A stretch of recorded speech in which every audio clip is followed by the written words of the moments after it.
আমরা সবাই কিন্তু একটা হতাশ। আমরা অনেকে ভাবতেছি যে দেশে মনে হয় আবার ওই একই পরিবেশ আসবে আর কি। কোনো পরিবর্তন কিন্তু নাই, এখন পর্যন্ত হয় নাই। আপনি মনে করেন যে আমি আমার মতো ব্যক্তি সেলিম প্রধান, আমি নিজেই আমার এলাকায় যেতে পারি না। আমার এলাকায় যেতে পারি না, মানে এলাকায় যাবো যে আপনি সিকিউরিটি ফিল করি না। তাহলে আমার মতো ব্যক্তি যদি সিকিউরিটি ফিল না করি, তাহলে সাধারণ নাগরিক তারা কি ফিল করবে বলেন? মানে প্রপারলি ইলেকশনটা মানুষ নির্ভয়ে যেতে পারবে, এই গ্যারান্টি আপনি দিতে পারবেন? আপনি এখনই নির্ভয়ে কেউ থাকতে পারেন না। একই আপনি প্রতিটা জায়গায়, স্পেশালি আপনি রূপগঞ্জে দেখেন দুই দলের মারামারি। আপনি এন্টায়ার বাংলাদেশে আপনি যে কোনো উপজেলা থেকে কিন্তু সবচেয়ে বেশি খুন হয়েছে কোথায়? রূপগঞ্জে। আপনি প্রতিদিন শোনা যায়, একদিন পর পরে যায় যে গোলাগুলি মারামারি। কারা কারা? আপনার ওই যে বর্তমানে বড় শক্তি বলেন, বড় দল বলেন, দুই দলের দুই বাহিনীর মারামারি। কিসের নিয়ে মারামারি বলেন তো?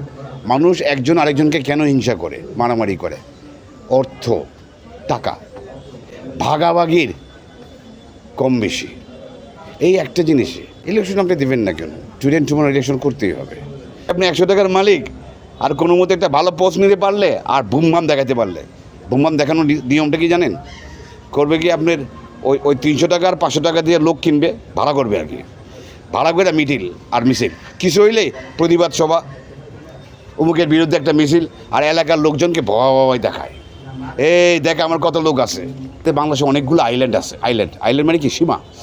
এদের সবাইকে একসাথে করে আমরা একটা সীমা আইল্যান্ডে পাঠাই দিই, তাদের জন্য একটা আলাদা দেশ করে দিই।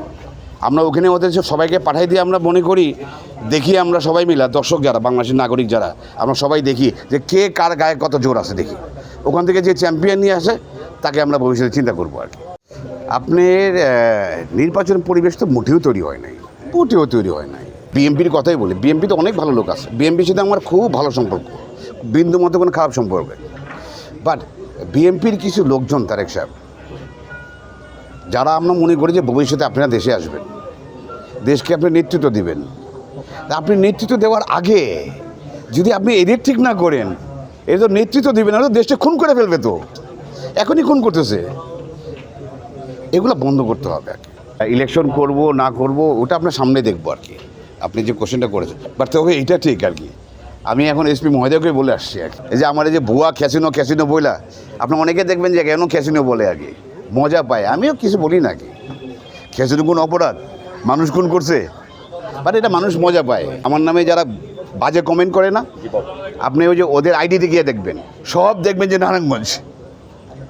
এটা গিয়ে জানেন, ওই যে গাজীর বাহিনী, গাজীর পরে যারা গাজীরটা যে কন্টিনিউয়াস করতেছে, তাগো লোকজনই আর কি। তারা ভয়, মানে তারা তো দুর্বল, তারা তো টাউট বাটপার, তারা ওই ভয় পায় যে প্রধানরে সামনে আসলে ওরা তো টিকবে না, এই জন্য তারা এইগুলা কাজ করে আর কি। দেখবেন আমাদের প্রশাসন আর আমাদের সাংবাদিক ভাই, তোমরা যদি তোমাদের সততা, যদি আপনাদের সবার যদি সততার 50% ইনভেস্টমেন্ট করেন না, সততা, কোনো টাকা লাগবে না, তাহলে দেখবেন এমনি অটোমেটিকলি বদলে যাবে।